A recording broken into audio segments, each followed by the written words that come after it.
Science से चीज जानी नहीं जा सकती, ये चीज अपने ही अंदर है। और जितना कुछ संसार का जाना गया है, जितना भी ज्ञान है, जो कुछ भी आप आज किताबों पे देख रहे हैं, ये भी सब अंदर ही जाना गया, बाहर कुछ भी नहीं जाना।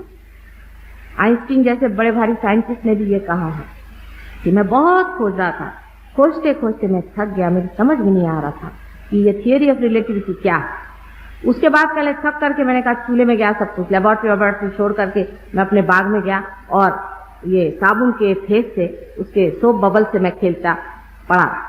खेलते खेलते एकदम उन्होंने अंग्रेजी में लिखा हुआ है कि somewhere from some unknown land the theory of relativity down upon, कहीं से किसी अज्ञात जगह से ये प्रकाश मेरे अंदर है।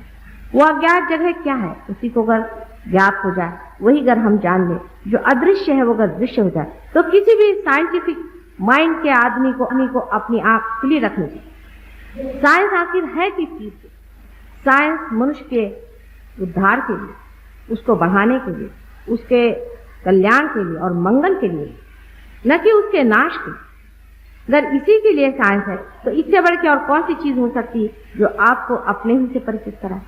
यानी आप ही सोचिए, आप सब मेरी बात सुन रहे हैं और मैं एक छोटी सी बात कहूं कि आप अपने और चित्त दीजिए, आप कोई भी अपने और चित्त नहीं दे सकते। बड़े बड़े पंडित हैं, दूसरों को भाषण देंगे, पर उपदेश बहुत होंगे, लेकिन अगर मैं कहूं कि भैया जरा अपनी ओर नजर करो कि आप कहाँ बैठे हैं, तो आप कहें साहब ये कैसे हो सकता है, हम अपनी ओर कैसे देखें? अपनी ओर कोई नहीं दे सकता, दूसरों की ओर आप देख सकते हैं, अपनी ओर नजर नहीं जाती। और अपनी ओर नजर ले जाना ही सहज,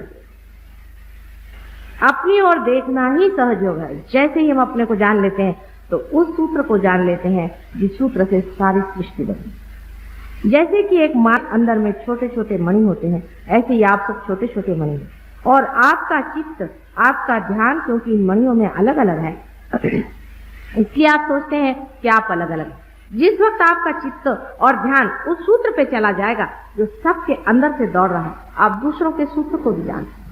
यही सहज योग में होता है। सहज, सहज का अर्थ है सह माने विद, ज मीन्स बॉन्ड। आपके साथ ही जो पैदा हुआ योग है, माने उस शक्ति से मिलने का जो साधन है, वो आप ही के साथ पैदा है, आप ही के अंदर वो सहज में पड़ा है। उसके लिए आपको कुछ करना नहीं होगा। इसके लिए कुछ करने की क्या बात है? कोई सी भी जीवंत काम करने के लिए आप क्या कर सकते हैं?